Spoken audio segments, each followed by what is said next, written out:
Big boss 13 Kannada ಚಾನಲ್ಗೆ ಸ್ವಾಗತ.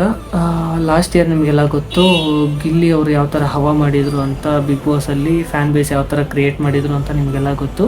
ನನಗನ್ಸಿರೋ ತಕ್ಕನಂಗೆ may be ಅವ್ರನ್ನೆಲ್ಲ ಬಿಗ್ ಬಾಸ್ನೆಲ್ಲ ನೋಡಿಬಿಟ್ಟು ಈ ತೀರ್ಮಾನಕ್ಕೆ ಬಂದಿದ್ದಾರೆ ಅಂತ ನಾನು ಅನ್ಕೋತೀನಿ.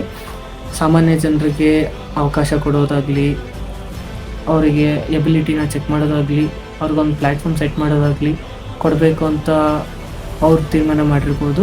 ಎಷ್ಟೊಂದು ಜನ ಇದ್ದಾರೆ ಹಳ್ಳೀಲಿ, ಅವ್ರಿಗೆ ಸ್ಟ್ರೆಂತ್ ಇದೆ, ಎಬಿಲಿಟಿ ಇದೆ, ಚಾಣಾಕ್ಷತನ ಇದೆ, ಬಟ್ ಅವ್ರಿಗೆ ಎಲ್ಲೋ ಒಂದು ಕಡೆ ಪ್ಲ್ಯಾಟ್ಫಾರ್ಮ್ ಸಿಗ್ದೇ ಅವ್ರು ಅಲ್ಲಿ ಹಿಂದುಳಿದಿದ್ದಾರೆ ಅಂತ ನಾನು ಅನ್ಕೋತೀನಿ. ಅವ್ರಿಗಿದು ಒಂದು ಒಳ್ಳೆಯ ಅಪಾರ್ಚುನಿಟಿ, ಅವ್ರ ಎಬಿಲಿಟಿ, ಸ್ಟ್ರೆಂತ್ ಎಲ್ಲ ತೋರಿಸೋಕ್ಕೆ. ಇದೆಲ್ಲ ಗುಡ್ ಸೈನ್ ಅಂತ ನಾನು ಹೇಳ್ತೀನಿ. ನಾನು ಈಗ ಮುಂದೆ ಬರ್ತಕ್ಕಂಥ ಎಲ್ಲ ಅಪ್ಡೇಟ್ಸ್ನ, ಬಿಗ್ ಬಾಸ್ ಅಪ್ಡೇಟ್ಸ್ನ ಕೊಡ್ತೀನಿ ನಾನು ನಿಮಗೆ. ನನ್ನ ಚಾನಲ್ನ ಫಾಲೋ ಮಾಡಿ. ಹಾಗೆ ಅಪ್ಲೋಡ್ ಮಾಡಿದ್ದೀರಾ ಬಿಗ್ ಬಾಸಲ್ಲಿ ವೀಡಿಯೋನ, ನೀವು ನನಗೆ ಹಾಕ್ಬೋದು, DM ಮಾಡ್ಬೋದು, ನಾನು ನನ್ನ ಚಾನಲಲ್ಲಿ ಹಾಕ್ತೀನಿ. ನನ್ನ ಹತ್ರ ಇರೋದು ಈಗ 13 ಜನನೇ ಇರ್ಬೋದು, ಪರವಾಗಿಲ್ಲ, ನಾನು ಹಾಕ್ತೀನಿ. DM ಮಾಡಿ, ಫಾಲೋ ಮಾಡಿ. ಹಾಗೆ ನನ್ನ ಯೂಟ್ಯೂಬ್ ಚಾನಲ್ಗೆ ಸಬ್ಸ್ಕ್ರೈಬ್ ಮಾಡಿ. Thank you.